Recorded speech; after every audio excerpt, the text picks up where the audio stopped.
بہت سے مسلمان یہ سمجھتے ہیں کہ وہ قرآن کو بعد میں سیکھ لیں گے یا کسی اور وقت اس سے جڑ جائیں گے،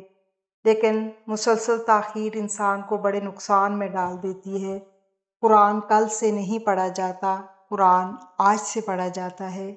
جو کام کل پہ چھوڑ دیں وہ اکثر کبھی شروع ہی نہیں ہوتا۔ اس لیے کوشش کریں آج سے قرآن سے جڑ جائیں، اسی میں ہماری بھلائی ہے۔ اگر ہماری مہلت ختم ہو گئی اور قیامت کے دن اللہ نے پوچھ لیا میرے کلام کے لیے تم نے وقت کیوں نہیں نکالا، تو پھر ہم کیا جواب دیں گے؟ آئیے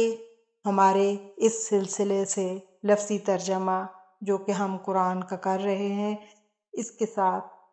شامل ہو جائیے۔ آج ہم لفظی ترجمے میں سورہ بقرہ کی آیت نمبر 8 کریں گے۔ تو شروع کرتے ہیں لفظی ترجمہ۔ وا اور من سے الناس لوگ، جب اس طرح سے کہ لوگوں میں سے، تو اردو میں آپ کو پتہ ہے اس کے لیے کیا ہم استعمال کرتے ہیں، اور بعض لوگ ہیں، یعنی لوگوں میں سے، تو لوگوں میں سے یعنی سارے لوگ نہیں، بعض تو ترجمہ بعض ہوتا ہے، لیکن آپ جب لفظ بہ لفظ کریں گے واؤ اور من سے الناس لوگ، ناس کا روٹ ہوتا ہے نون واؤ سین۔ اس کا روٹ کیسے نکالا جاتا ہے؟ الف لام جو ہے ہمیشہ اسم کو معرفہ بنانے کے لیے آتا ہے، یہ روٹ کا حصہ نہیں ہوتا۔ آپ نے جب الف لام ہٹا دیا، پیچھے آپ کے پاس 3 لفظ ہیں، نون الف سین۔ آپ کو پتہ ہے عربی زبان کے 99% جو الفاظ ہیں ان کا روٹ 3 حروف پہ مشتمل ہوتا ہے، اور وہی 3 حروف بنیاد ہوتے ہیں جس سے کئی حرف آگے بنتے ہیں۔ تو آپ اب دیکھیں نون الف اور سین آ گیا 3، لیکن الف جب آ جائے کبھی بھی آپ کے پاس تو آپ نے یہ بات یاد رکھنی ہے، عربی زبان میں الف کبھی روٹ ورڈ میں نہیں آتا، اس کو آپ نے 2 حرفوں میں سے کسی ایک طرف کنورٹ کرنا ہے،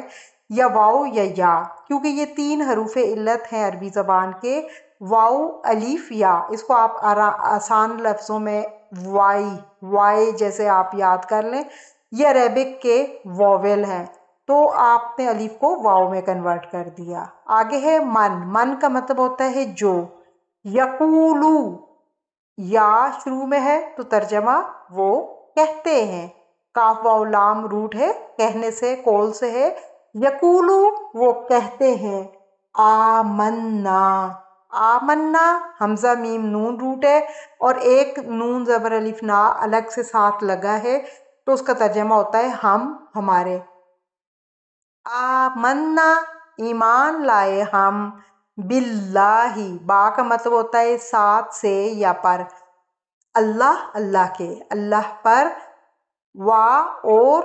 بالیومی با ساتھ سے یا پر، آپ پھر اس کے حساب سے لگا لیتے ہیں، جیسے ٹرانسلیشن ہے الیوم دن کو کہتے ہیں، اور الآخر آخری، وبالیوم الآخر اور آخری دن پر،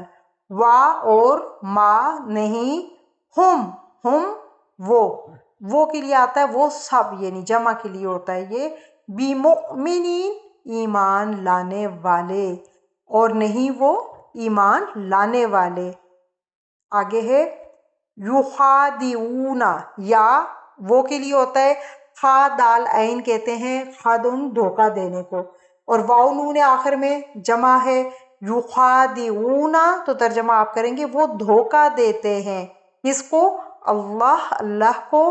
واؤ اور الذین وہ لوگ جو، آمنو وہ جو ایمان لائے،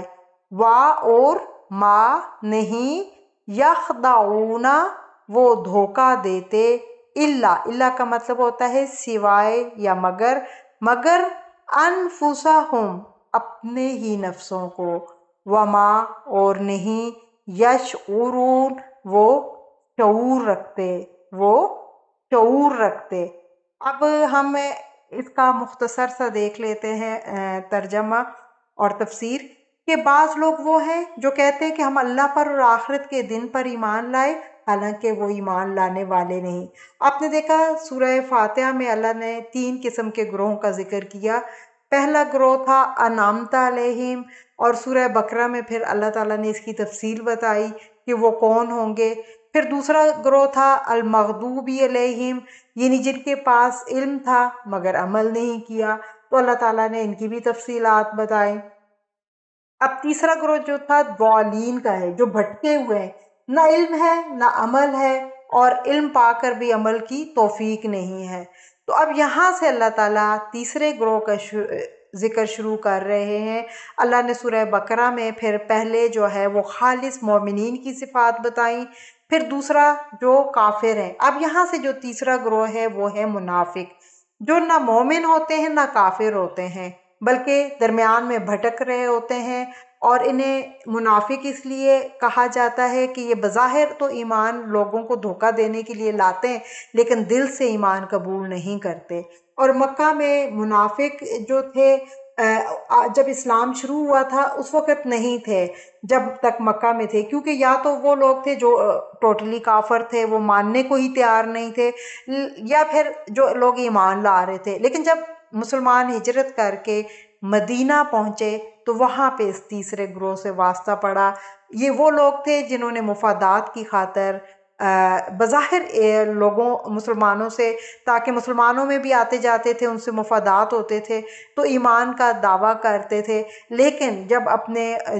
مذہب والوں میں جاتے، اپنے ان کے جو لوگ ہوتے تھے ان میں جاتے تھے تو ان سے کہتے تھے کہ ہم تو ان کو جو ہے دھوکہ دے رہے ہیں، بے وقوف بنا رہے ہیں، اور ہم تو تمہارے ساتھ ہیں۔ تو یہاں پہ اللہ تعالیٰ انہی کا ذکر کر رہے ہیں اور کہہ رہے ہیں کہ اس طرح سے کرنا، وہ سمجھ رہے ہیں کہ وہ دوسروں کو دھوکہ دیتے ہیں، نہیں، بلکہ وہ اپنے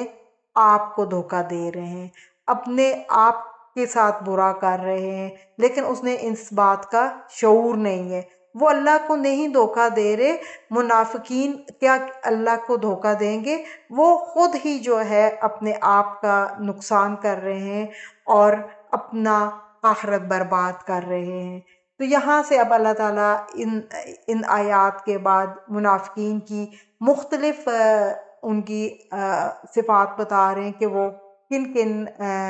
صفات کے حامل ہوتے ہیں، اور ہمیں پھر ان سے بچنا ہے، ان صفات سے، کہ ہمارے اندر وہ نہ ہوں، نعوذ باللہ، کہ جیسے انہوں نے اگر یہ منافقوں نے جب یہ کام کیے تو اللہ نے قرآن میں کہا کہ جہنم میں سب سے نچلے درجے میں منافق ہوں گے، یعنی کافر سے بھی برے، کیونکہ کافر تو آپ کا ایک ظاہری دشمن ہوتا ہے، لیکن یہ منافق آپ کی اپنی صفوں میں داخل ہو کے آپ کو بہت نقصان پہنچاتے ہیں۔ اللہ تعالیٰ ہمیں ان سے بچائے، اور اللہ تعالیٰ ہمیں اپنے مومنین بندوں میں شامل کرے، آمین۔